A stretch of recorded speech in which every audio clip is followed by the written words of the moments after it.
Shalom à tous, Shabbat Shalom, que l'Éternel Dieu vous bénisse et vous garde.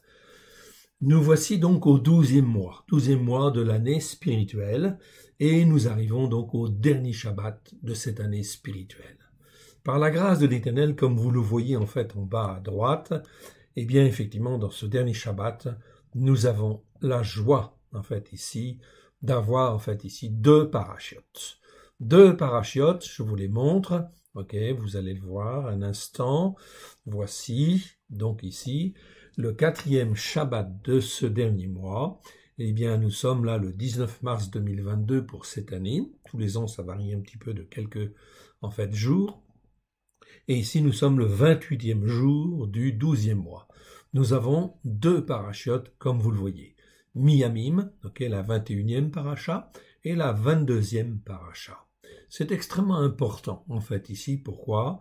Parce que, en fait, ici, tous les 6 ans, voire de temps en temps les 5 ans, eh bien, effectivement, il se trouve qu'il y a une semaine de plus à rajouter de manière à pouvoir se caler très bien par rapport au mouvement du soleil. Alors, dans ce cas-là, eh bien, ce 12e mois n'a pas 4 Shabbats, mais 5 Shabbats, et on lira effectivement la 22e paracha au cours de ce 5e, en fait, Shabbat, quand il y en a un. Et l'année suivante, ça revient, en fait, ici, dans un cycle tout à fait normal. Donc, on ira toujours le 4e Shabbat, la 21e et la 22e. C'est ce qu'on appelle une élasticité calendaire. Ça permet de se caler très facilement et très simplement par rapport au mouvement du soleil. Soleil que l'Éternel Dieu a placé dans les lieux célestes, dans, en fin de compte, le ciel, c'est plus exact de dire comme cela, il a placé le grand luminaire et le petit luminaire, afin que l'on puisse compter les mois, les jours, etc., les cycles. Donc tout ça, c'est extrêmement important, mais l'astre principal, c'est bien le soleil. Et il faut toujours avoir affaire avec l'astre principal. Comme en fait, il faut toujours avoir affaire avec le seul vrai Dieu, unique et vrai. C'est très, très, très important. Après ce dernier, en fait, Shabbat, eh bien, il faut effectivement que l'équinoxe de printemps, en fait, arrive. Okay? Là, vous le voyez, en fait, ici, dans ce 12e mois, eh bien, vous le voyez, en fait, en rouge. Cette année, l'équinoxe du printemps aura lieu, donc, vous le voyez en rouge en bas à gauche, aura lieu le 20 mars 2022 à 16h33 23 secondes. J'insiste en fait dessus tout simplement parce que cet équinoxe a lieu avant le mercredi de la semaine. Donc, comme l'équinoxe a lieu avant le mercredi, cela veut dire que la nouvelle année spirituelle doit toujours commencer par un mercredi et un mercredi entier. Donc, là, effectivement, la nouvelle année spirituelle pourra commencer cette année, donc le 23 mars 2022. Et on repart, et c'est toujours un mercredi. Toujours un mercredi. Pourquoi un mercredi? Parce que l'Éternel Dieu a placé les luminaires dans le ciel, en fait, le 4e jour, c'est-à-dire un mercredi. Le 4e jour, c'est bien le mercredi. En fait, c'est le 4e jour de la semaine, selon en fait, la conception de l'Éternel. Voilà pourquoi on ne pouvait compter les temps et les circonstances qu'à partir du 4e jour, là où le soleil et la lune sont placés effectivement dans le ciel. C'est donc très important. Je vous encourage donc à découvrir ces parachiotes, ces études et en fait ici ce calendrier solaire, ce calendrier messianique du roi David, dont Yeshua est l'héritier. C'est extrêmement important parce que ça évite évidemment les grands calculs, tout ceci, on peut faire des grands calculs, tout ça, des calculs très savants, mais en réalité, l'observation, en fait, ici, pertinente du mouvement du soleil et de la lune, et en fin de compte, des circonstances que Dieu place, des signes que Dieu place, eh bien, effectivement, on peut s'en sortir, même sans avoir, en fin de compte, être un agrégé en mathématiques, etc. Heureusement. Donc voici, donc la nouvelle année spirituelle commencera donc le 23 mars 2022. Aujourd'hui, donc nous allons en fait faire l'enregistrement de l'introduction à la 21e paracha, comme vous le voyez en fait ici apparaître à l'écran. Ok, 21e paracha. Et nous aurons en fait cette semaine donc 2 introductions, 2 parachiotes, et donc 2 introductions, oui bien sûr, qui se trouvent être en fait ici décalées lorsque l'on en a besoin avec le calendrier, tous les 6 ans en général, parfois 5 ans, mais c'est généralement tous les 6 ans. En fait, tout simplement, quand l'équinoxe de printemps grignote sur le mercredi, eh bien, il faut rajouter en fait une semaine, tout simplement. L'année commencera le mercredi de la semaine suivante, tout simplement. C'est aussi simple que ça. Remettons ces quelques instants au Seigneur avant d'aborder effectivement notre étude sur en fait mon Jérémie. Aujourd'hui, nous allons étudier donc Jérémie 27. Jérémie 27, ce sera l'introduction à la paracha 21. Remettons ces instants au Seigneur. Père très saint, nous te rendons grâce dans le précieux nom de Yeshua, ton Fils bien-aimé. Merci pour ta parole. Ta parole est la vérité. Oui, Seigneur, étends ta main sur nous, merci de nous en révéler la largeur, la longueur, la hauteur, la profondeur, à la gloire de ton saint nom, afin qu'au travers de Christ Yeshua, nous puissions mieux connaître ta parole avec grâce et vérité, que nous puissions mieux être formés, façonnés, afin d'être un même peuple, à la gloire de ton saint nom. Que nous soyons juifs ou non juifs, tu veux nous former, nous façonner, à la gloire de ton saint nom. Tu nous as rachetés par le sang précieux de ton Fils bien-aimé. Merci Père, merci Yeshua, merci Esprit Saint. Merci mon Dieu de ta bonté et de ta fidélité, car au travers des siècles, tu es là, comme un Père patient, qui forme, qui façonne, qui instruit ton peuple, afin que ton peuple soit un. Merci Seigneur pour les circonstances que tu fais, que nous puissions nous attacher à toi, le seul vrai Dieu, unique et vrai, au travers de Christ Yeshua. Amen. L'Éternel Dieu nous a donné sa parole, oui bien sûr, sur le mont Sinaï, par l'intermédiaire de Moshe, oui bien sûr, Moïse. Il l'a donné aux Juifs d'abord, mais il l'a donné aussi aux nations au travers de Moshe. C'est bien écrit, c'est pour toutes les nations de la terre, pour les Juifs, mais aussi pour toutes les nations de la terre. Une même Torah, en fait, ici. Voilà pourquoi cette Torah devrait être étudiée, bien évidemment, toutes les semaines, afin de pouvoir en saisir la largeur, la longueur, la hauteur et la profondeur. C'est extrêmement important car Dieu, quand il parle, eh bien il parle, mais il n'a pas forcément besoin, en fin de compte, de répéter sans cesse.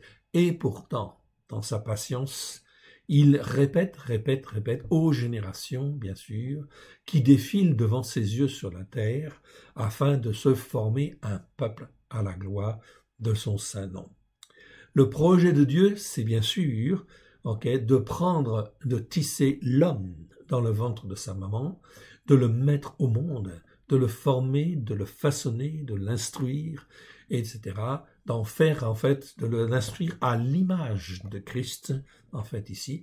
C'est le modèle, c'est notre modèle, à la gloire de ton saint nom. Voilà pourquoi Yeshua, dans la prière dans Jean chapitre 17, dit « Je te prie, Père, pour qu'il soit un comme nous sommes un ». C'est donc très important. Comment on peut être un en ayant une parole de Dieu qui est différente d'une association à une autre association ou d'une communauté à une autre communauté? C'est pas possible. Donc, il faut que sur les éléments essentiels, eh bien, nous soyons un même cœur, une même âme, un même esprit.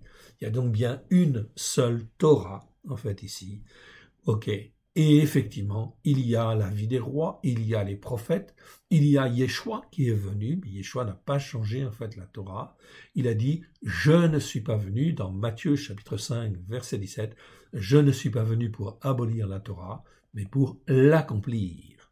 Quand il dit en fait l'accomplir ici, c'est remplir les uns et les autres de, en fait, toute la dimension de la Torah, pleine de grâce et de vérité, afin que tous soient formés, façonnés, et soient un même peuple à la gloire de l'Éternel, au travers de Christ Yeshua. Eh bien, dans les Écritures, on voit que le peuple d'Israël, déjà, n'a pas toujours écouté. Voilà pourquoi, n'écoutant pas, eh bien, il y a eu des jugements. Pourtant, il y avait l'appel sur eux. Pourtant, il y avait des prophètes qui ont ramené, mais ils ont persévéré dans la désobéissance, dans en fait le fait de ne pas écouter et de ne pas mettre en pratique. C'est extrêmement important. Écouter en fait en hébreu, ça veut dire en fin de compte que j'entends en fait ici, à travers de mes oreilles, que en fin de compte ça mouline dans mon cœur et ça mouline dans ma tête, et en fin de compte parce que je comprends ce que Dieu veut, je le mets en pratique. Mais si je ne mets pas en pratique, ça veut dire que la parole de Dieu n'a pas fait son effet comme il convenait. Pourquoi? Parce que je n'avais pas forcément envie de le faire, parce que j'étais orgueilleux, parce que, en fin de compte, ceci ou cela, peu importe les raisons, le but de la parole, c'est de nous former et de nous façonner afin que nous soyons un peuple, un même peuple, à la gloire de Dieu. Ok. Donc, ça c'est extrêmement important. Voyant la désobéissance de son peuple, Dieu en fait envoie Yeshua, en fait ici, qui naît en fait d'une femme, bien évidemment, conçue en fait par la puissance du Saint-Esprit, dans en fin de compte le ventre de Myriam, et il vient au monde, oui bien sûr, il n'a pas de père naturel, si je puis dire, si ce n'est en fait l'Esprit de Dieu, et elle comprenait tout à fait, elle qui était une juive, ok, émérite, elle écoutait et mettait en pratique la Torah. C'est pour ça que si effectivement, en fait, comment dire, elle voit, bien sûr qu'elle voit de toute façon tout ce qu'on a fait d'elle, eh bien effectivement, là on est dans l'idolâtrie, le culte de Marie, ok, eh bien en fait un culte idolâtre qui vient de Babylone, c'est le culte d'Astarté, tout simplement. Car il y a un seul, je dis bien, il n'y a qu'un seul intercesseur entre nous et Dieu, c'est Yeshua. Il est le seul. C'est Yeshua, celui qui est appelé le Christ, il doit être le seul, parce que c'est le seul qui est défini dans les Écritures comme étant en fait celui qui est à la droite du Père, qui intercède pour en fin de compte les pauvres, mais les pauvres en esprit, mais tous les hommes, afin en fin de compte de se faire un peuple pour Dieu. C'est Yeshua qui a reçu toute autorité dans le ciel pour racheter, former, façonner, instruire. Et tout cela, bien sûr, se fait selon la doctrine de Christ et non pas selon la doctrine de telle église ou telle autre église, non. De Christ qui est en fait un juif, bien évidemment, qui est un hébreu, mais qui a un cœur, en fin de compte, attaché à Dieu et pleinement en fait attaché à Dieu. Il est là, en fin de compte, venu en tant qu'homme sur la terre pour nous montrer l'exemple. Il est le modèle. Il est les prémices de la vie. C'est pour ça que nous arrivons dans la nouvelle année spirituelle et la première en fait étape, la première fête, c'est la fête de la Pâque, qui est la fête de la libération, la fête de la délivrance. Comme en fin de compte hier le peuple juif était délivré de l'Égypte, du joug de l'Égypte, de la même manière au travers de la Pâque, eh bien nous sommes délivrés de l'emprise des ténèbres, c'est bien l'image de la Pâque. Voilà pourquoi il ne faut pas manquer cette première étape dans la nouvelle année spirituelle qui vient. C'est donc extrêmement important de la célébrer. Et puis, effectivement, la fête de la Pâque, elle est en fait jointe à la fête des pains sans levain, c'est-à-dire tout ce qui est rapine, mauvaise chose, etc., mauvais levain dans nos cœurs, dans nos vies, eh bien, on doit apprendre à le mettre de côté. Donc, pendant, en fait, une semaine, eh bien, en fin de compte, là, on a l'expérience de mettre le levain, en fait, dehors de la maison. Ceci est l'image de mettre dehors de notre maison spirituelle tout ce qui ne va pas, afin de progresser et de grandir. Mais dans cette semaine, donc dans cette série de 7 jours, il y a un Shabbat, puisque la Pâque a lieu un mardi soir. Yeshua est mort un mercredi en fait après-midi, à 15h, très clairement. Il n'y a pas d'ambiguïté, c'est bien un mercredi. Je vous encourage à découvrir tout cela dans le calendrier en fait messianique du roi David. Vous le trouvez en fait là, c'est bien détaillé en fait ici. La Pâque se trouve ici et pas à n'importe quel moment. C'est bien en fait ici le 15e jour du premier mois. Et le mois en fin de compte ici de la Pâque, c'est toujours, dit le Seigneur, le premier mois de l'année spirituelle. Donc voilà pourquoi c'est très important d'être sur le calendrier messianique du roi David dont Yeshua est l'héritier, afin d'être dans les temps de Dieu. Dans, en fin de compte, ici, cette semaine des pains sans levain, qui va durer donc 7 jours, eh bien, effectivement, après la Pâque, puisque Yeshua meurt, en fait, ici à 15 heures, le mercredi, vous comptez, en fait, 3 jours et 3 nuits. Ça veut dire qu'à 15 heures, le Shabbat suivant, entre 15 heures et le coucher du soleil, la résurrection a lieu. Yeshua ressuscite à la fin du Shabbat qui suit. Tout simplement pourquoi? Parce que le Shabbat, c'est l'image du repos. Du repos, il fallait que le Shabbat soit pleinement accompli, et il ne peut être accompli pleinement que par Yeshua lui-même. Alors, comme c'est un jour de Shabbat, les femmes ne peuvent pas en fait aller acheter des aromates. Elles vont venir le lendemain du Shabbat, en fait ici, et le lendemain du Shabbat, elles constatent la résurrection. Voilà pourquoi le lendemain du Shabbat, qui suit la fête de Pâques, eh bien, c'est ce qu'on appelle la fête des prémices, prémices de la vie. Yeshua est les prémices de la vie. La fête des prémices ne peut pas être placée à un autre endroit, puisque ce qui est important sur le plan spirituel et ce qui est important sur le plan aussi physique quelque part, c'est bien effectivement tout ce que Yeshua a fait.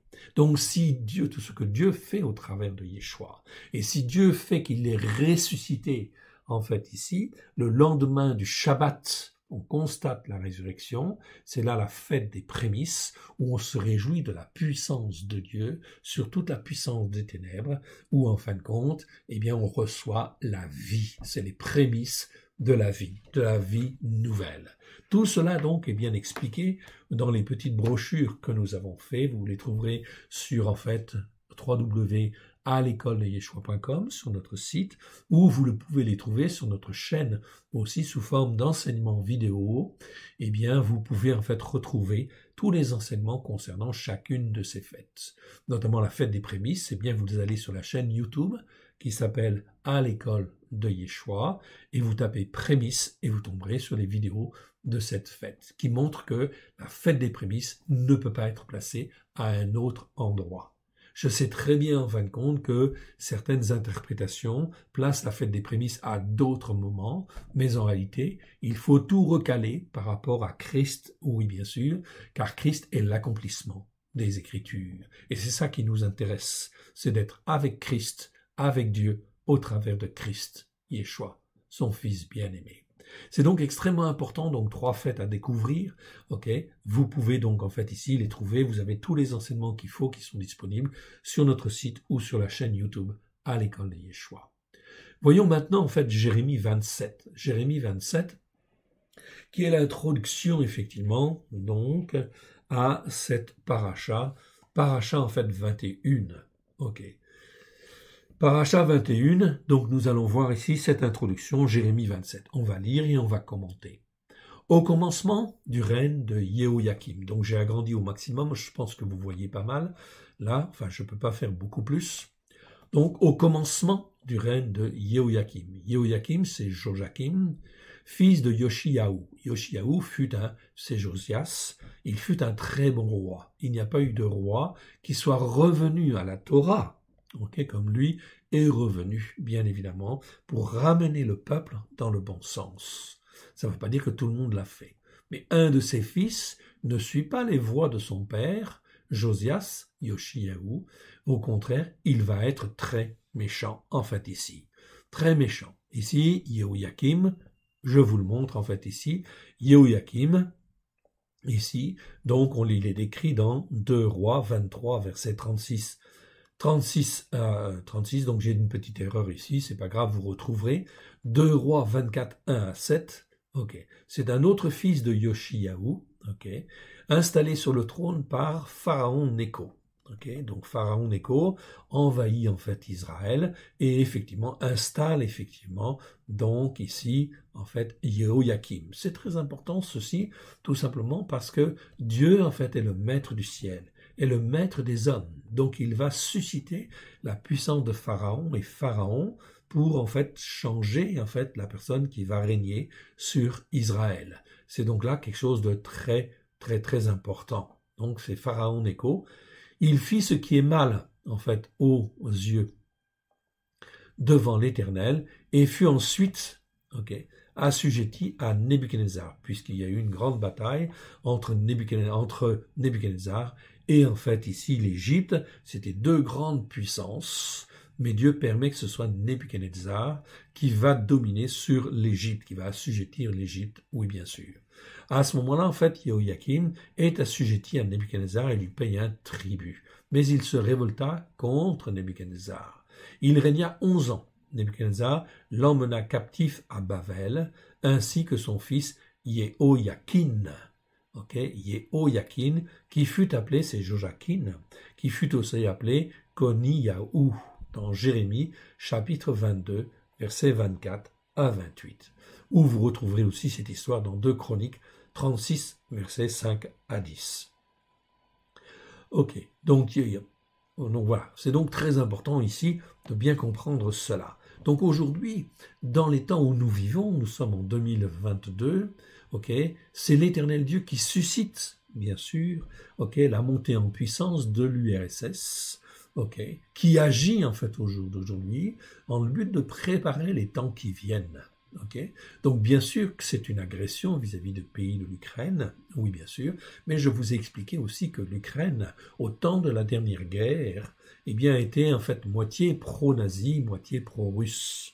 Et c'est donc très important de bien comprendre ceci, parce que cela veut dire quoi? Ça veut dire que par rapport aux Écritures, ici, cela nous enseigne. L'ancienne URSS, c'est l'URSS en réalité, c'est la puissance spirituelle qui en fait domine sur en fait la Russie aujourd'hui. Sur l'ancienne URSS, c'est ce qu'on appelle dans la Bible l'URSS. Il y a 3 grandes puissances, je l'ai déjà expliqué. En quelques mots, je répète ici, quelque part, la puissance spirituelle qui est dans les lieux célestes, réveille en fait l'URSS, la Russie, l'ex-URSS, la Russie, pour qu'elle puisse en fait prendre sa place pour les temps à venir. Donc on va se retrouver au niveau mondial dans une situation très difficile, pas difficile, extrêmement difficile. Encore une fois, je le répète, ce n'est pas la guerre de Gog et Magog. Certains effectivement enseignent cela, mais c'est une erreur. On n'est pas en fait encore dans la guerre de Gog et Magog. Pourquoi ? Tout simplement parce que le temple n'est pas reconstruit. Il faut que le temple soit reconstruit à Jérusalem et il faut que l'Antéchrist vienne profaner ce temple. Ce n'est qu'en fait après que le royaume messianique de Yeshua en fait est institué pour 1000 ans. Et au bout des 1000 ans, Satan est relâché. Oui, bien sûr. Satan va être lié pendant les 1000 ans. Il va être relâché. Voilà ce que nous dit l'Apocalypse. Et en fin de compte, à ce moment-là, il y a l'union, effectivement, de l'ensemble des pays qui, en fin de compte, se lèvent contre Jérusalem. Je dis bien l'ensemble des pays qui se lèvent contre Jérusalem. C'est la guerre de Gog et Magog. Vous pouvez aller voir cela dans le chapitre 20 de l'Apocalypse. C'est donc bien écrit. Donc la guerre de Gog et Magog, c'est pas maintenant. La guerre de Gog et Magog, c'est une guerre contre Israël. Aujourd'hui, nous sommes en fait dans la guerre au bord de l'Europe qui en fait montre la puissance de l'ours qui se réveille en fait et qui déchire en fait l'Ukraine et qui voudra déchirer d'autres régions bien évidemment tout autour. Tout cela en fait n'a qu'un seul but sur le plan prophétique, c'est de préparer les temps à venir. Donc préparer les temps à venir, ça veut dire que l'Europe, il faut qu'elle soit unie, soudée en fait ici, non pas dans la solidarité ou le bien-être, ça c'est une chose, c'est bien aussi quelque part, mais en réalité, en fait ici, dans les idées d'extrême droite. Donc il faut effectivement l'extrême droite qui s'exprime en fin de compte par la puissance du léopard. Toute l'Europe doit être sous la puissance du léopard, nous dit Daniel 7, et en fait l'Apocalypse 13. Donc ça c'est extrêmement clair. Donc il faut que le léopard, quelque part, cet deuxième animal, se réveille et soit confronté en fait avec l'ours, ce qui n'est pas le cas en fait encore maintenant. Voilà pourquoi tous les pays occidentaux vont en fait ici se lever petit à petit et vont rentrer dans une forme d'expression, de fascisme, si je puis dire, en fait ici quelque part, d'expression en fait ici néo-nazie, en fait ici, dans le but effectivement de s'opposer en fait ici, à effectivement la puissance de l'ours. Je dis en fait nazi parce que c'est l'expression que l'on avait effectivement, la puissance du léopard, c'est effectivement la puissance qui a agi sur l'Allemagne au cours de la dernière guerre. Et c'est cette même puissance qui a agi en fait sur le monde grec avec Alexandre le Grand et qui a permis à Alexandre le Grand de conquérir en fait le monde entier. Alexandre le Grand, un petit peu d'histoire, en fait nous montre que il n'a perdu aucune bataille. C'est un homme qui était revêtu d'une puissance céleste extrêmement forte. C'est la puissance du léopard, nous dit Daniel 7. Eh bien, c'est cette même puissance, en fait, ici, que vont revêtir, effectivement, les pays, en fait, d'Europe, tous les pays dits occidentaux. Et en fait, ça va aller jusqu'au Canada, ça va aller jusqu'aux États-Unis, ça ira jusqu'à l'Australie, en fait, aussi. Tous ces pays-là, qui sont de culture, en fait, ici, gréco-romaine, c'est-à-dire qui sont dans une culture, comment dire, chrétienne catholique, quelque part. Ça a une correspondance, tout à fait. Okay, sachant que, en fait, le monde russe et l'ours, se trouvent sous une culture plutôt chrétienne orthodoxe. Ok, donc ça, effectivement, ça a un rapport avec les religions. Ok, tout simplement. Voilà donc en fait que toute l'Europe doit se préparer et doit monter. Donc voilà pourquoi, en fait, ici, l'ours, en fait, ici, est en train de se réveiller, afin effectivement que le léopard puisse prendre sa place. Donc ça veut dire qu'il va se passer des batailles, il va se passer des conflits très très très importants, même peut-être des éclats de bombes dites nucléaires à certains endroits, des catastrophes nucléaires, c'est possible. Okay. Oui, bien sûr. En tout cas, toujours est-il qu'en Europe, ça va pas être joli. Oui, bien sûr, il va y avoir en fin de compte vraiment de très très très très gros problèmes. C'est ce que nous disent en fait ici les prophètes, bien évidemment. Donc quand je dis que le léopard doit se lever sur toute l'Europe, ça veut dire que les idées en fait ici d'extrême droite, en fait ici, comme Alexandre le Grand, comme l'expression du nazisme, etc., doivent se faire sous une forme peut-être un petit peu différente, mais l'idée principale, c'est ça. Donc ça va venir en conflit, en fait, avec toutes les émigrations qui existent, oui bien sûr, qui sont de culture, en fait, la plupart du temps, de culture arabo-musulmane, qui lui, en fait ici, est représenté par le troisième animal. Donc le premier c'est l'ours, le deuxième c'est le léopard, et le troisième c'est le lion. Donc le lion, en fait, ici, c'est tout un certain nombre de pays, plutôt de culture musulmane, islamiste, qui, en fait, ici, vont se rassembler, vont se former et se façonner, afin que l'on retrouve les trois animaux spirituels, l'ours, le lion, l'ours, le léopard et le lion, que l'on retrouve, et à un moment donné, eh bien, au lieu de continuer de se faire la guerre, eh bien, ils vont s'associer. Oui, bien sûr.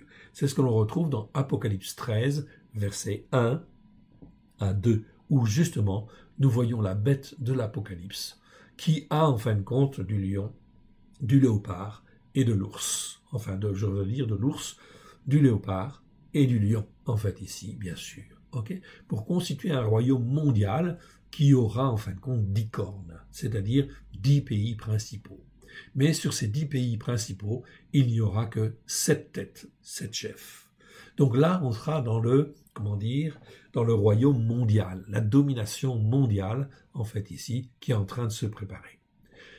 Le pays de l'Ukraine est un pays limitrophe de l'ours et du léopard. Voilà pourquoi, en fait, ce pays est déchiré. Malheureusement, en fin de compte, la France, qui avait un rôle tout à fait particulier à jouer, par rapport en fin de compte à Israël et par rapport en fait à son rôle dans les nations, eh bien c'est la nation qui devait montrer l'exemple aux autres nations. Et en fait, est-ce qu'elle a rempli son rôle? Non, pas vraiment en fait ici, ou tout au moins pas pleinement. Résultat des courses, la France va être jugée. Voilà pourquoi la France est un pays limitrophe entre l'influence du léopard, l'influence spirituelle du léopard et l'influence spirituelle du lion. Voilà pourquoi la France sera un pays de conflits, oui, de conflits difficiles, très difficiles, entre le léopard et entre le lion, oui bien sûr. Donc toute la culture, on va dire, arabo-musulmane, ici. Donc ça va être très très très difficile, beaucoup de tensions, de difficultés, etc., peut-être de guérilla, etc., d'attentats, de ceci, de cela, etc. Enfin, je ne sais pas en fait dans le détail, mais en tout cas une chose est sûre, ça va pas être très facile. Donc voilà, il faut que tout ce monde-là, ce monde spirituel se mette en place. Donc attention, là, dans cette constitution-là, on voit qu'on n'est jamais, jamais, jamais contre en fait spécialement Jérusalem. Donc ce n'est pas la guerre de Gog et Magog, non, pas encore. Ok, voyons ce que le Seigneur nous dit au verset 3. On voit on va terminer le verset 1 par d'abord. Au commencement du règne de Yehoyakim, fils de Yoshiahu, roi de Yehuda, cette parole fut adressée à Yirmeyahu de la part de l'Éternel en ces mots. Ainsi m'a parlé l'Éternel. Fais-toi des liens et des jougs et mets-les sur ton cou. Envoie-les au roi d'Édom, au roi de Moab, au roi des enfants de Ammon, au roi de Tsor, au roi de Sidon, par les envoyés, c'est-à-dire les ambassadeurs, qui sont venus à Yerushalayim auprès de Tzidkiyahu, roi de Yehuda. Donc là, c'est le roi Tzidkiyahu qui règne, c'est le dernier roi qui va régner sur Juda. Il va régner 11 ans, en fait, ici. Donc Jérémie prophétise pendant ce temps et dit, en fait, les paroles de Dieu. Donc tu vas envoyer, en fait, tu vas aller, en fait, vers tous les ambassadeurs de chacun des pays étrangers qui se trouvent à Jérusalem. Donc, pour montrer que tous les pays sont concernés. Et à qui tu donneras mes ordres pour leur Adonai, c'est-à-dire, en fin de compte, ceux qui règnent, ceux qui sont leurs maîtres, c'est-à-dire leur président, c'est-à-dire, en fait, leur roi, etc., en disant, ainsi parle l'Éternel des armées, l'Élohim d'Israël, voici ce que vous direz à vos Adonai, c'est-à-dire à vos chefs, à vos présidents et à vos rois. Donc, c'était vraiment une information officielle que, en fait, l'Éternel donne au travers de la bouche de Jérémie à tous les ambassadeurs, qui étaient là présents à Jérusalem, car tout est centré sur Israël et tout est centré sur Jérusalem. Même encore aujourd'hui, c'est pour ça qu'on ne parle pas encore beaucoup de Jérusalem, parce que c'est pas le temps, en fait, ici. Il faut préparer les choses. Verset 5. L'Éternel Dieu dit, c'est moi qui ai fait la terre, et les descendants d'Adam, et les animaux qui sont sur la terre. Par ma grande puissance et par mon bras étendu, je donne la terre à qui cela me plaît. Donc là, déjà, c'est un postulat, en fait, une règle fondamentale et essentielle, c'est que toute la terre appartient à l'Éternel, notre Dieu. Peut-être nous ne sommes pas toujours conscients, mais la terre et les cieux, c'est Dieu qui les a créés.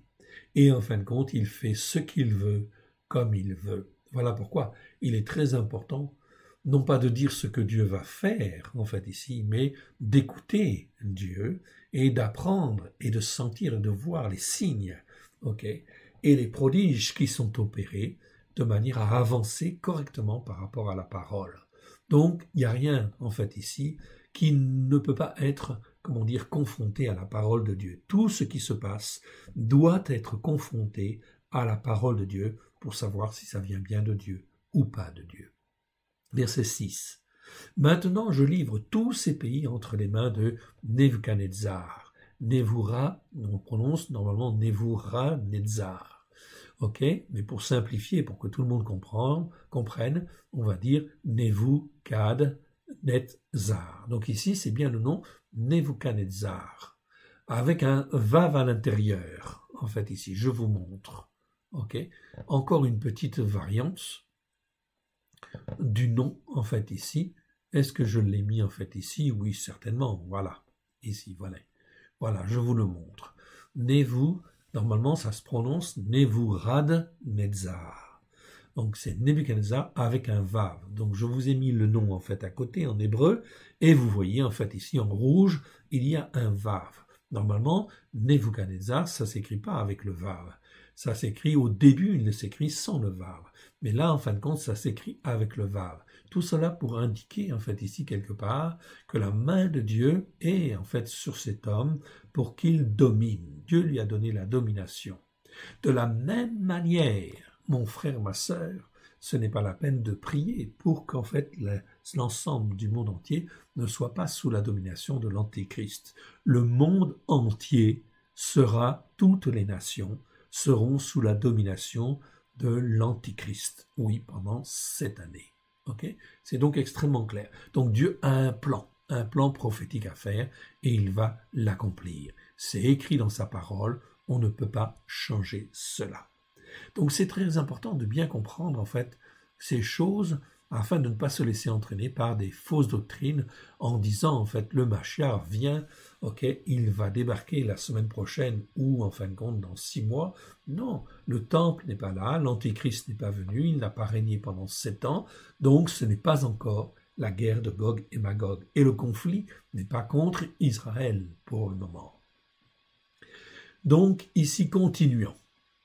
Maintenant, verset 6, « Je livre tous ces pays entre les mains de Nebuchadnezzar, roi de Babylone, mon serviteur. » Vous voyez que ici, en fait ici, le nom de Nebuchadnezzar, en hébreu, il a changé parce que la main de Dieu est sur lui. Et il est appelé, Dieu l'appelle ici, mon serviteur.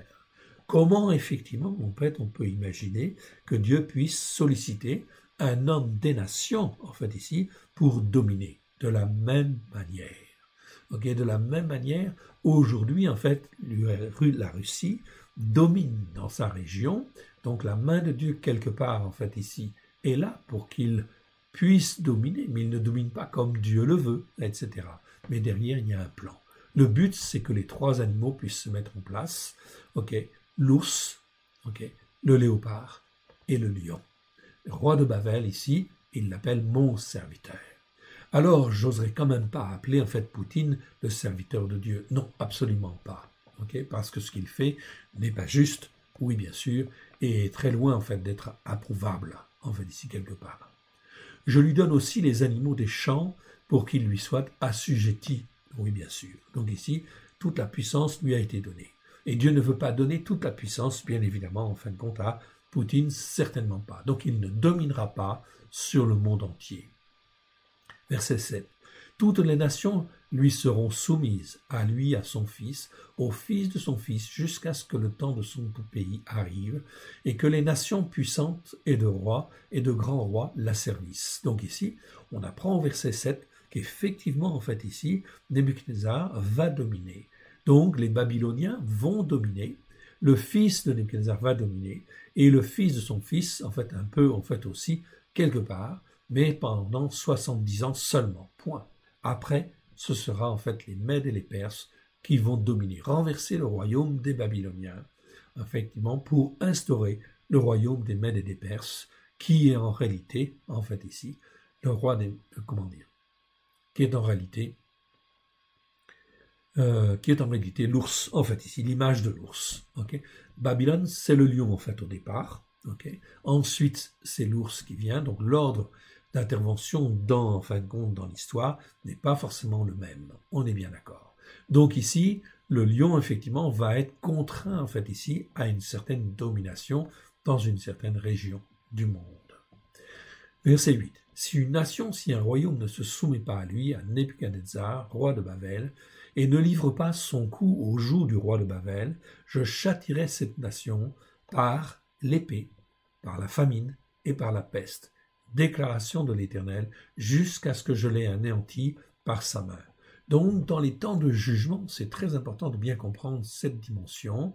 Eh bien, effectivement, en fait, Dieu envoie l'épée, la famine et la peste. 3 fléaux fondamentaux dont j'ai déjà parlé et que je rappelle en fait ici. Ok. Donc ici, Rerev, c'est en fait l'épée.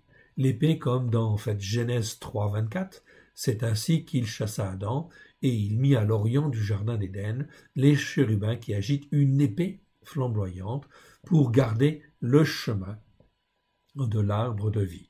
Ça, c'est le mot Rerev, ça nous parle de l'épée.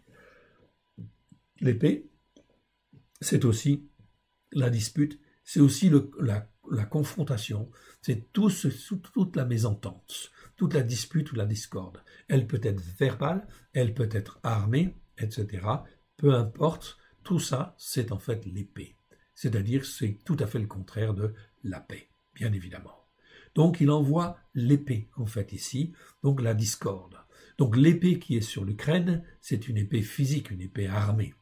L'épée qui sera effectivement sur la France, ok, c'est une épée qui, en fin de compte, sera de la discorde, de la dispute, des conflits entre le monde arabo-musulman et bien sûr les gens qui sont en fait pris par l'esprit du léopard, bien sûr, c'est-à-dire effectivement l'extrême droite. C'est pas l'extrême droite que l'on connaît en fait ici publiquement, bien évidemment, ok, parce que en fait ici, ce n'est que les petits prémices de ce qui va arriver.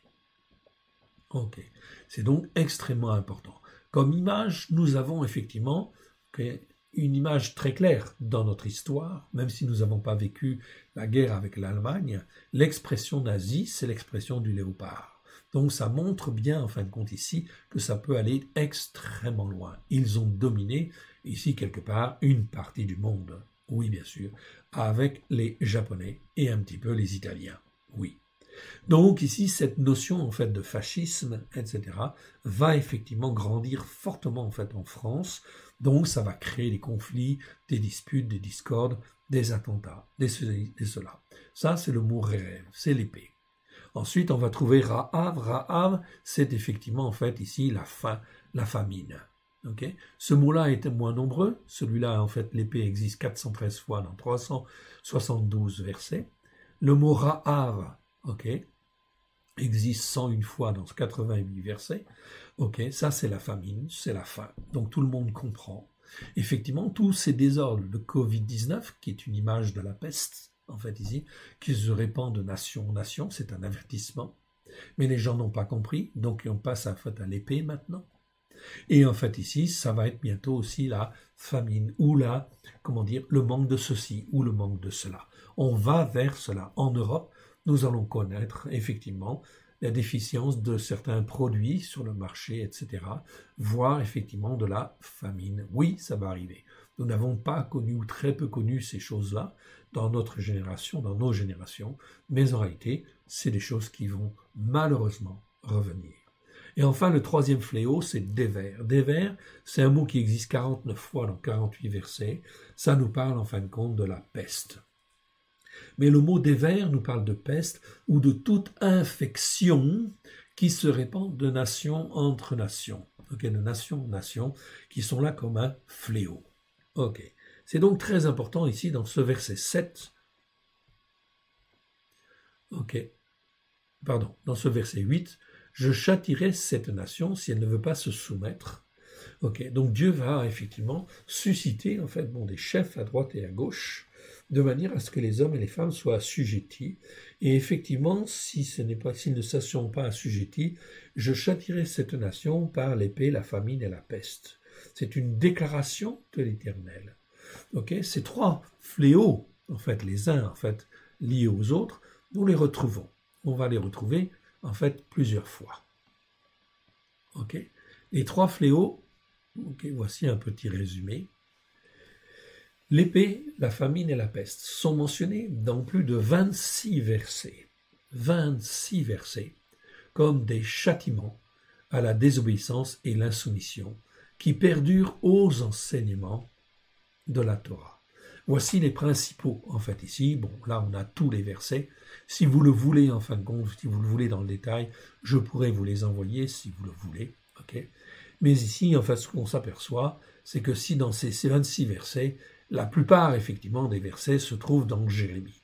Jérémie que nous lisons, en fait, actuellement. Nous sommes au chapitre 27. Okay. 27, en fait, ici, au verset 8. Vous le voyez en fait ici, si une nation, si un royaume ne se soumet pas à lui, ok, à Nebuchadnezzar, roi de Babylone, je le lis et ne livre pas son coup au joug du roi de Babylone, je châtirai cette nation par l'épée, par la famine et par la peste, dit l'Éternel, jusqu'à ce que je l'ai anéanti par sa main. C'est donc extrêmement important. On est donc là, en fait, ici, dans des jugements, en fin de compte, de Dieu, qui sont très, très importants. Pourquoi? Parce que cela fait 2000 ans, mon frère, ma sœur, que Dieu, en fait, a envoyé son Fils, et que son Fils a expié les péchés, les transgressions, les iniquités, sur la croix, en fait, ici, que son sang a coulé, pour racheter les hommes et les femmes, et que, effectivement, depuis 2000 ans, les hommes et les femmes n'écoutent pas la parole de Dieu, ne prennent pas en compte en fait le sacrifice de Yeshua pour qu'ils se considèrent comme étant libérés, qu'ils puissent marcher par la foi, s'attacher au seul Dieu unique et vrai, écouter et mettre en pratique ses commandements. C'est donc en fait extrêmement important en fait ici. Nous sommes en fait ici dans Jérémie chapitre 27, verset 8. Jérémie chapitre 27, verset 13, on va le voir tout à l'heure. Okay? Pourquoi mourriez-vous, toi et ton peuple, par l'épée, par la famine et par la peste? Comme l'Éternel l'a prononcé sur la nation qui ne se soumettra pas au roi de Babylone. Si on continue, Jérémie 29, 17. Ainsi parle l'Éternel des armées. Ok. L'Éternel des armées, voici, j'enverrai parmi eux l'épée, la famine et la peste, et je les rendrai semblables à des figues affreuses qui ne peuvent être mangées à cause de leur mauvaise qualité. Jérémie 29, on va le retrouver encore dans Jérémie 29, verset 18, je les poursuivrai, par l'épée, par la famine et par la peste, et je les rendrai un objet d'effroi, en fait ici, pour tous les royaumes de la terre, un sujet de malédiction, de désolation, de moquerie, et d'opprobre parmi toutes les nations où je les chasserai. C'est donc très important de bien comprendre ça. Jérémie 32, verset 24. Voici les terrasses s'élèvent contre la ville et la menace. Là, on parle de Jérusalem, parce que Jérusalem pensait que Dieu allait intervenir quand même, en fait, ici. Non, le jugement, en fait, est là, tout simplement parce que les gens ont persévéré dans la désobéissance et la soumission. Voici les terrasses s'élèvent, donc Jérémie 32, 24. Voici les terrasses s'élèvent contre la ville et la menace. La ville sera livrée entre les mains des Chaldéens, c'est-à-dire les Babyloniens qui l'attaquent, vaincus par l'épée, la famine et la peste. Ce que tu as dit est arrivé. Et tu le vois. Jérémie 32, verset 26. Et maintenant ainsi parle l'Éternel, le Dieu d'Israël. Sur cette ville dont vous dites, elle sera livrée entre les mains du roi de Babylone, vaincue par l'épée, par la famine et par la peste. Jérémie, en fait, ici, ensuite, 34, verset 17. 34, verset 17. Sédécias hésite, mais ne persévère pas dans la bonne voie. Donc, Sédécias, Dieu va faire régner, va permettre que Sédécias règne 11 ans. Et en fait, il va envoyer Jérémie. Jérémie va toujours parler tous les jours, tous les matins. Et puis à un moment donné, Sédécias va revenir. Ah, enfin, Il revient, mais en fin de compte, il va changer d'avis. Il ne va pas persévérer, en fait, ici, dans, en fin de compte, le retour à la parole de Dieu. Verset, en fait, ici, 17 de ce chapitre 34 dit « C'est pourquoi ainsi parle l'Éternel, vous ne m'avez point obéi en publiant la liberté, chacun pour son frère. » Donc à l'époque, on maintenait son prochain, son frère, en esclavage. Alors que c'était strictement interdit. Ça peut arriver effectivement qu'il soit en esclavage, mais cela ne devait pas durer plus de 7 ans. Il devait être libéré, 6 ans même, puisqu'il devait être libéré effectivement la 7e année. Vaincu par l'épée et par la peste. Donc alors, Jérémie, j'étais parlant là, Jérémie 34, 17, c'est pourquoi ainsi parle l'Éternel, vous ne m'avez point obéi en publiant la liberté, chacun pour son frère, chacun pour son prochain. Voici, je publie contre vous, dit l'Éternel, la liberté de l'épée, de la peste et de la famine. Donc ici, on voit très bien effectivement qu'il y a un jugement, parce que Sédécias ne fait pas ce que Dieu en fin de compte demande.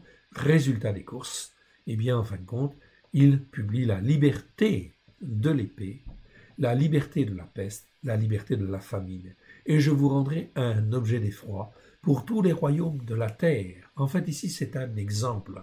Dieu se servit de ça, se sert de son peuple pour montrer l'exemple à tous les royaumes de la terre. Pas à n'importe qui, tous les royaumes de la terre. Donc, ce sont des jugements qui ont eu lieu pour montrer, en fait, ici, ce que Dieu est capable de faire. Jérémie 38, 2, voyons. À celui qui refuse de se rendre au dominateur choisi par l'Éternel, ainsi par l'Éternel. Celui qui restera dans cette ville mourra par l'épée, par la famine ou par la peste. Donc soit tu deviens captif et tu as une chance d'être sauvé, ou en fin de compte, ici, il sera livré à l'épée, à la famine ou à la peste. Mais celui qui sortira pour se rendre aux Chaldéens aura la vie sauve, sa vie sera son butin, et il vivra. Jérémie, en fait, ici, 42, 17. 42, 17, voyons ce qui est dit. 42, 17, cela ne sert à rien de fuir. Tous ceux qui tourneront le visage pour aller en Égypte, afin d'y demeurer, mourront par l'épée, par la famine, par la peste, et nul n'échappera, ne fuira devant les malheurs que je ferai venir sur eux. Donc on voit ici des choses terribles qui arrivent sur le peuple d'Israël, et des choses terribles, car hier c'était le jugement en fait de Juda, d'Israël, en fait ici, c'était surtout Juda en réalité, mais en réalité ce jugement en fait ici, nous le vivons en fait ici, nous allons le vivre. Pourquoi? Parce que cela fait 2000 ans qu'on n'écoute pas la Torah pour la mettre en pratique avec grâce et vérité. Jérémie 42, verset 22. Et vous pouvez lire, si vous voulez, à partir du verset 19. C'est ce que je vais faire, en fait, là. Je crois que je l'avais déjà lu, mais on va le redire quand même. Reste de Juda, l'Éternel vous dit, n'allez pas en Égypte. Sachez que je vous le défends aujourd'hui. Vous vous trompez vous-même, car vous m'avez envoyé vers l'Éternel, votre Dieu, en disant intercède en notre faveur auprès de l'Éternel, notre Dieu. Fais-nous connaître tout ce que l'Éternel, notre Dieu, dira, et nous le ferons. Je vous l'ai déclaré aujourd'hui, mais vous n'écoutez pas la voix de l'Éternel, votre Dieu, ni tout ce qu'il m'a chargé de vous dire, dit Jérémie. Verset 22, ici, au milieu de l'écran. Sachez maintenant que vous mourrez par l'épée, par la famine, par la peste. Donc, même ceux qui se sont enfuis, en fait, ici, en Égypte, eh bien, en fin de compte, la condamnation, en fait, est là, de toute façon.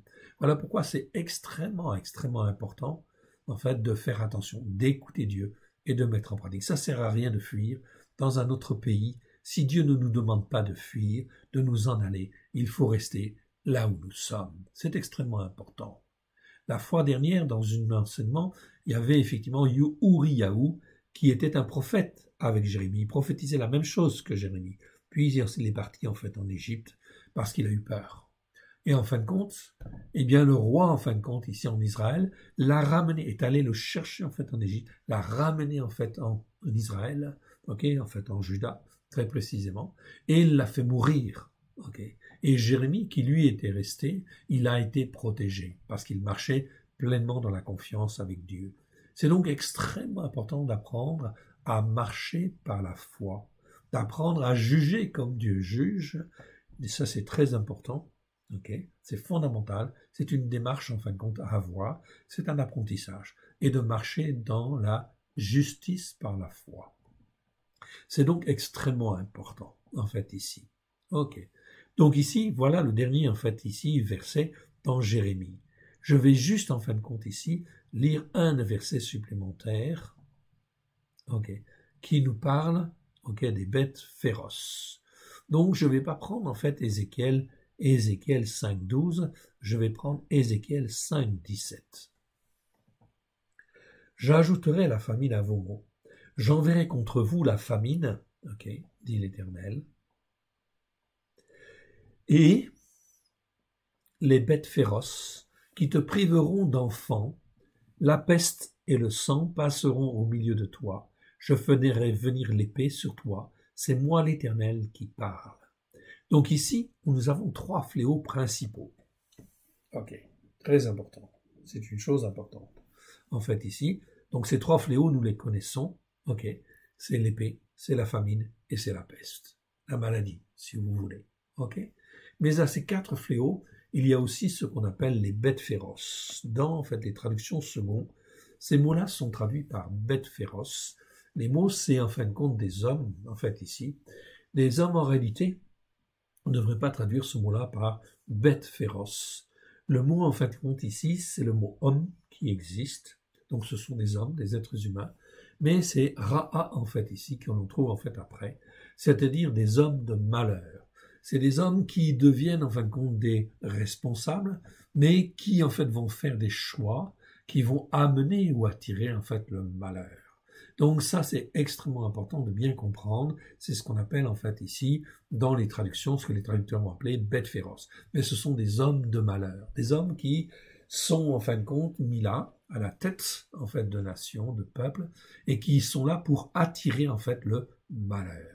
C'est donc quelque chose en fin de compte d'extrêmement grave, extrêmement puissant, extrêmement fort. Il faut donc bien comprendre en fait ces dimensions en fait là. Revenons donc à notre verset. Verset 8. C'est là que nous étions. Ok. J'agrandis un petit peu. Si une nation, si un royaume ne se soumet pas à lui, à Nebuchadnezzar, roi de Babel, et ne livre pas son coup au joug du roi de Babel, je châtierai cette nation par l'épée, par la famine, par la peste. Okay.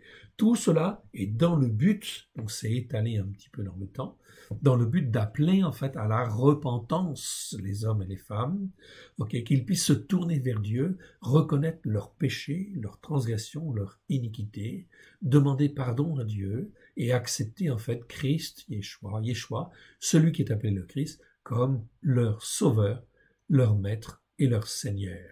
C'est donc très très très important de bien comprendre ça. On rentre dans une phase où le Seigneur dit « Repentez-vous, car le règne de Dieu, le règne de Elohim est proche. » Verset 9. « Et vous, n'écoutez pas les prophètes, vos devins, vos songeurs, vos astrologues, vos magiciens qui vous disent « Vous ne serez point asservis au roi de Babel. » Donc attention aux personnes que vous écoutez, aux faux prophètes, aux faux docteurs, tous ceux qui ne disent pas en fin de compte la parole de Dieu comme elle devrait être dite, qui enseignent en fait que c'est maintenant la guerre de Gog et Magog. Non, ce n'est pas la guerre de Gog et Magog. On est bien d'accord, la guerre de Gog et Magog, c'est une guerre contre Israël, contre effectivement Jérusalem. Ok. Donc faites attention à ces faux prophètes, à ces faux docteurs, etc. Verset 10. Car c'est le mensonge qu'ils vous prophétisent, afin que vous soyez éloignés de votre pays, afin que je vous chasse et que vous périssiez. Le but de Dieu, dans toute cette phase-là, est d'amener en fait les hommes et les femmes à la repentance, afin qu'ils viennent et reconnaissent qu'il faut faire le Shabbat, qu'il faut faire les fêtes de l'Éternel avec grâce et vérité au travers des choix. Autrement dit, se demander pardon parce qu'on n'a pas accepté la Torah comme étant la vérité. Là, on est effectivement là dans le vrai vif, dans le sujet, en fin de compte même, du problème. C'est-à-dire, c'est l'écoute et la mise en pratique de la Torah, avec grâce et vérité, au travers de Christ Yeshua. Et vous n'écoutez pas vos prophètes, vos devins, vos songeurs, vos astrologues, vos magiciens, qui vous disent toutes sortes de choses, etc. Vous ne serez point asservis au roi de Babel, car c'est le mensonge qu'il vous prophétise afin que vous soyez éloignés de votre pays, afin que vous ne compreniez pas qu'il faut écouter et mettre en pratique la Torah avec grâce et vérité, afin que je vous chasse et que vous périssiez. Mais la nation qui pliera son cou sous le joug du roi de Babel, qui lui sera soumise, je la laisserai dans son pays. Déclaration de l'Éternel, pour qu'elle le cultive et qu'elle y demeure. Donc, ceux qui veulent bien se soumettre, eh bien, en fin de compte, ils pourront rester dans le pays, c'est-à-dire qu'ils pourront cultiver et y demeurer, c'est-à-dire se poser les bonnes questions, et écouter, commencer à mettre en pratique avec grâce et vérité au travers de Yeshua. J'ai exactement dit toutes ces paroles-là à Tzidkiya, donc Tzidkiya c'est Sédécias, parfois c'est Sidkiyahu et Tzidkiya, cela dépend en fin de compte des versets, je rentre pas dans le détail en fait ici. Roi de Juda, pliez votre cou sous le joug du roi de Babel, soumettez-vous à lui et à son peuple, et vous vivrez. Pourquoi mourriez-vous, toi et ton peuple, par l'épée, par la famine, par la peste, comme l'Éternel l'a prononcé sur la nation qui ne se soumettra pas au roi de Babel? N'écoutez pas les paroles des prophètes qui vous disent « Vous ne serez point asservis au roi de Babel, car c'est le mensonge qu'ils vous prophétisent. Je ne les ai point envoyés, déclaration de l'Éternel, ils prophétisent le mensonge en mon nom, afin que je vous chasse et que vous périssiez, vous et les prophètes qui vous prophétisent. J'ai dit aux sacrificateurs et à tout ce peuple, ainsi parle l'Éternel, n'écoutez pas les paroles de vos prophètes qui vous prophétisent, disant, voici les ustensiles de la maison de Jérusalem, de la maison de l'Éternel, seront bientôt rapportés de Bavel, parce qu'il y en avait toute une partie qui était déjà partie en fait à Bavel, à Babylone. Car c'est le mensonge qu'ils vous prophétisent. Ne les écoutez pas. Soumettez-vous au roi de Bavel et vous vivrez. Pourquoi cette ville deviendrait-elle une ruine? Le but aujourd'hui de Dieu, c'est de ramener à l'écoute et à la mise en pratique de la Torah, bien évidemment, des commandements de la Torah au travers de Yeshua, celui qui est appelé le Christ. On n'est pas, en fin de compte, encore dans la guerre de Gog et Magog. Pas du tout. On continue. S'ils sont prophètes, si la parole de l'Éternel est avec eux, qu'ils intercèdent auprès de l'Éternel des armées, pour que les ustensiles qui restent dans la maison de l'Éternel, dans la maison du roi de Yehuda, de Juda et dans Yerushalayim, ne s'en aillent point à Bavel. Okay? Donc, s'ils sont prophètes, eh bien, en fait, ici, il y avait donc un test qu'il prit pour que ceux qui restent à Jérusalem ne s'en aillent pas. Car ainsi parle l'Éternel des armées au sujet des colonnes, de la mer, des bases et des autres ustensiles qui sont restés dans cette ville. Donc Jérémie dit, au contraire, tous ces ustensiles vont être enlevés. Tous ceux qui n'ont pas été enlevés par Nebuchadnezzar, roi de Babel, lorsqu'il emmena captif à Yerushalayim, à Babel, Jéronia, c'est-à-dire Jéconia, fils de Jehoiakim, roi de Yehuda, et tous les grands de Yehuda, de Juda et de Jérusalem. Ainsi parle l'Éternel des armées, l'Élohim d'Israël, au sujet des ustensiles qui restent dans la maison de l'Éternel, dans la maison du roi de Yehuda et dans Yerushalayim. Ils seront emportés. Donc l'Éternel Dieu, il ne restera rien de tous les ustensiles que l'on voit décrire, en fait, dans la Torah, parmi, en fait, les enseignements que nous suivons, en fin de compte, en ce moment, dans les parachiotes, tout cela qui était le symbole, l'image de la gloire, en fin de compte, de Dieu, eh bien, tous ces ustensiles, vont être emmenés à Babylone. L'Éternel le dit, le confirme. Ils seront emportés à Babel et ils y resteront jusqu'au jour où je les chercherai, déclaration de l'Éternel, où je les ferai remonter et revenir dans ce lieu. L'Éternel Dieu est aux commandes. Il est, en fait, ici, celui qui décide. Voilà pourquoi, même aujourd'hui, c'est l'Éternel Dieu qui domine sur, en fin de compte, la Russie, qui domine sur, en fin de compte, les pays européens, qui domine effectivement sur tous les pays du monde entier, dans le but d'accomplir ses écritures, dans le but d'accomplir, en fait, et de soumettre le monde entier à la puissance de l'Antichrist. Oui, bien sûr. Donc on est dans cette phase-là de jugement qui, en fait, amène les gens, en fin de compte, qui doivent amener les gens à la repentance. Donc partout, à quelque niveau que ce soit, on peut dire la parole que Dieu nous a donnée au travers de Yeshua. Repentez-vous, car le règne de Elohim est proche. Repentez-vous, car, en fait, ici, il faut écouter et mettre en pratique. S'humilier devant l'Éternel et écouter et mettre en pratique ses commandements avec grâce et vérité, avec simplicité de cœur, là où nous sommes. Peu importe en fait l'endroit où nous sommes. Si le Seigneur nous dit de partir, il faut partir.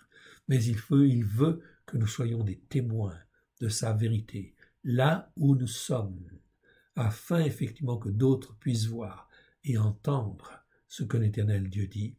Repentez-vous, car le règne de Elohim est proche. Que l'Éternel Dieu vous bénisse et vous garde. On va terminer par une petite prière. Père très saint, nous te rendons grâce dans le précieux nom d'Yeshua et tant ta main bienfaisante sur chacun de nous à la gloire de ton saint nom. Que par la puissance de ton Saint-Esprit, de ton Esprit Saint, l'Esprit de ta sainteté, tu puisses nous révéler ta parole, pleine de grâce et de vérité, dans toute sa largeur, sa longueur, sa hauteur et sa profondeur. Que cette parole ne remonte pas au ciel sans avoir pleinement accompli ta volonté dans nos cœurs, notamment de nous former, de nous façonner, afin que nous puissions être, oui, obéissants et soumis à la gloire de ton saint nom, au travers de Christ Yeshua, afin que nous puissions être les témoins de ta vérité. Dans toutes les difficultés qui viennent, nous te rendons grâce dans le précieux nom de Yeshua, car tu es le Dieu de la vie et tu veux donner la vie. Nous te rendons grâce dans le précieux nom de Yeshua. Que ton nom soit béni, honoré, les toujours et partout. Aide-nous à te faire plaisir. Remplis-nous de ton Esprit Saint, à la gloire de ton Saint-Nom, au travers de Christ Yeshua. Que Christ soit élevé dans nos cœurs, dans nos vies, à la gloire de ton Saint-Nom. Pardon pour nos erreurs, pardon pour nos péchés, pardon pour nos iniquités, pardon pour nos transgressions. Aide-nous, mon Dieu, mon Père, à te faire plaisir. Nous voici, Seigneur. Parle. Ton serviteur écoute. Amen. Amen. Que l'Éternel Dieu vous bénisse. Shabbat shalom à tous. Amen.